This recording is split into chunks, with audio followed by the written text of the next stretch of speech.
والله الاخوان ما كاينش بحال اشرف حكيمي اللي في كل مره كيأكد لنا انه افضل لاعب في العالم وبالاداء الاسطوري ديالو والمساهمات الدفاعيه والهجوميه. ولكن هذا التألق ما غيخليناش نساو الضغط اللي كيتعرض ليه حكيمي، وهذا الموضوع الصراحه خرج على السيطره وخاص ضروري نهضروا عليه، خصوصا بعد الاخبار اللي خرجوا مؤخرا على عميد المنتخب اشرف حكيمي. والصراحه التصريح ديال اشرف كان حزين لواحد الدرجه كبيره، خصوصا فاش قال لم يسبق لأحد أن ألحق بي مثل هذا الضرر، إنه جرح عميق لعائلتي وأطفالي الصغار. ولكن عرفتي شنو؟ غنعاود لكم القصة كاملة من البداية وبالمصادر الموثوقة كالعادة. غير قبل مدة بسيطة خرجت فوت ميركاتو اللي هي واحد من أكبر الجرائد الفرنسية بواحد المقال العافية كتخرج منه، وقالوا الكرة الذهبية، المغرب يشعل باريس سان جيرمان وفرانس فوتبول من أجل أشرف حكيمي، وحاليا راها نايضة في وسط الإعلام الفرنسي. ونكمل لكم المقال وهانتم غتعرفوا علاش. قالوا لك سيدي، على الرغم من موسمه الرائع مع باريس سان جيرمان والمنتخب المغربي، لم يحتل أشرف حكيمي سوى المركز السادس في الكرة الذهبية. كان هذا ظلما للمغرب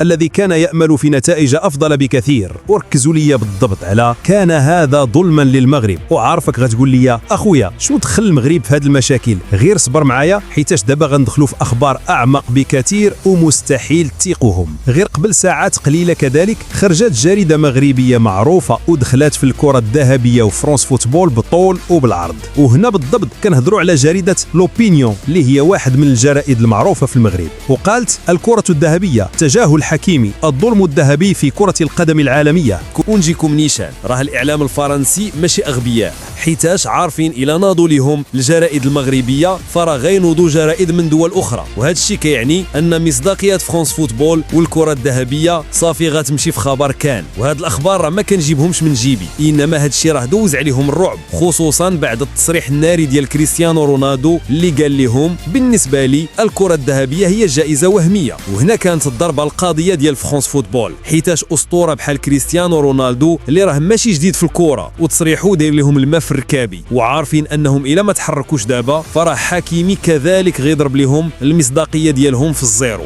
داكشي علاش الجرائد الفرنسية كيلعبوا على الورقة الرابحة ديالهم اللي هي قضية الاعتداء ديال حكيمي، يعني فيما كيبغي اشرف يهضر كيعاودوا يجبدوا ليه نفس الكاسيطه. ولكن هنا فين غيخرج الصحفي الفرنسي بيرتروند لاتور اللي فات لي دار مقابله مع حكيمي في كانال بلس ودافع عليه قدام الاعلام الفرنسي. وجريده بلانيت اس جي اللي قريبه بزاف من باريس سان جيرمان قالت بيرتروند لاتور متفاجئ للغايه بحصول اشرف حكيمي على المركز السادس في جائزه كرة الذهبيه بعد الموسم الرائع الذي قدمه اللاعب المغربي. وقال لهم اعتقد ان اشرف حكيمي لا يعترف به بالقيمه التي يستحقها بعد الموسم الذي قدمه، والجميع متفقون على ذلك. وبرتراند ما تفكش معهم وزاد قال لهم من المفهوم انه لا يفوز بالجائزه، لكن ان لا يكون ضمن الثلاثه الاوائل نحن لسنا بعيدين عن الفضيحه. واللي قصده بالضبط هو راه فهمنا علاش اشرف ما ربحش الكره الذهبيه، ولكن باش ما يكونش في المراكز الثلاثه الاولى فراه هذه فضيحه. ولكن راه هادشي اللي غيقول دابا راه غيصدمكم. قال لقد فعلوا كل شيء لإسكاته، يجب أن يكون باريس سان جيرمان مرتاحا لترتيب أشرف حكيمي. لقد فعلوا كل شيء لإسكاته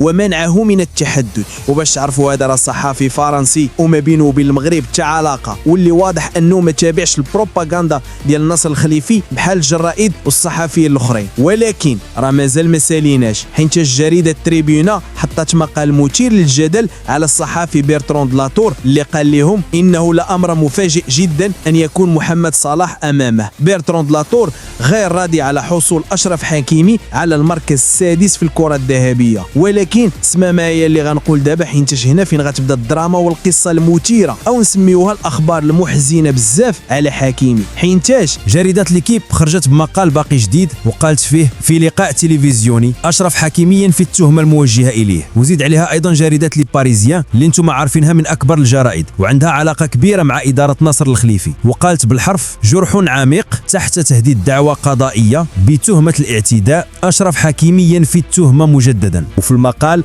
ركزوا بالضبط على المقابلة اللي دارها حكيمي اللي الصراحة والله حتى أكثر تصريح محزن قريته في حياتي.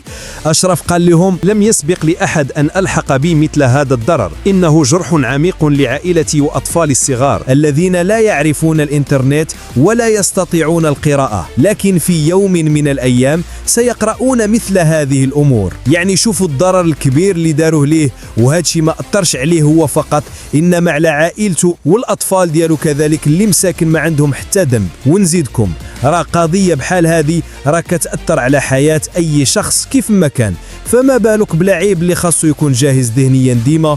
وما تنساوش أيضا التأثير ديالها سواء في الجوائز الفردية وأيضا في التأثير النفسي الكبير ديالها. والأسوأ من هذا الشيء هو أنهم وصلت بهم الوقاحة وبغاو يأثروا أيضا على المنتخب المغربي، وحنا على أبواب بطولة قارية اللي هي كأس إفريقيا وفي وسط بلادنا. وأشرف راه ماشي مجرد لاعب عادي، إنما عميد ونجم المنتخب، وإلا ضربتيه هو فراه ضربتي المنتخب كامل. ونرجعوا للجرائد المغربية، ومتأكد أنك غتقول لي وعلاش أخويا الجرائد المغربية ما خرجوش ودافعوا على حكيمي من الأول، وشنو اللي خلاهم يتسناو حتى لدابا عاد يهضروا؟ والصراحة سؤالك منطقي وهنا جايك دقة دقة، حيتاش قبل مدة بسيطة خرجوا البريطانيين بعنوان ناري نهار إعلان الفائز بالكرة الذهبية بالضبط.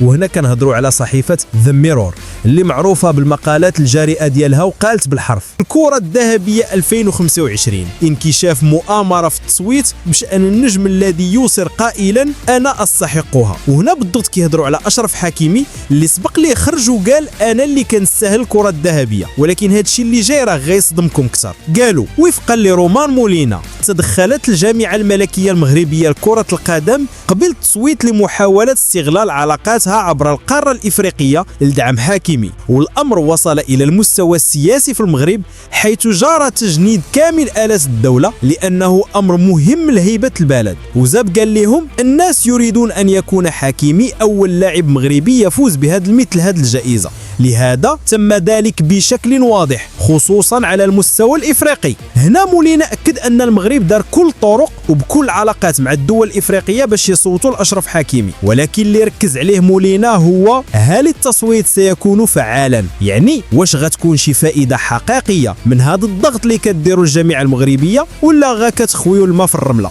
حيتاش التصويت الافريقي كما كتعرفوا ما عمره ما كانت عنده قيمه كبيره مقارنه بالتصويت الاوروبي او العالمي. ولكن هنا ركزوا لي على شنو غادي يقول. تراه صدمني. مولينا اوضح ان الجامعه المغربيه تملك بالفعل نفوذا هائلا، لكن ذلك يقتصر على مستوى اتحادات كره القدم في افريقيا وليس على مستوى بعض الصحفيين او بعض وسائل الاعلام، وهذا امر مختلف تماما. والصراحه متفق معه، حيتاش المغرب الى عنده علاقات زوينه مع الاتحادات ما كيعنيش انه عنده نفس العلاقه مع الصحفيين. وهنا كيبان الفرق الكبير بين النفوذ السياسي والواقع الاعلامي اللي غادي تفضح وانت غتشوفه بعينيك.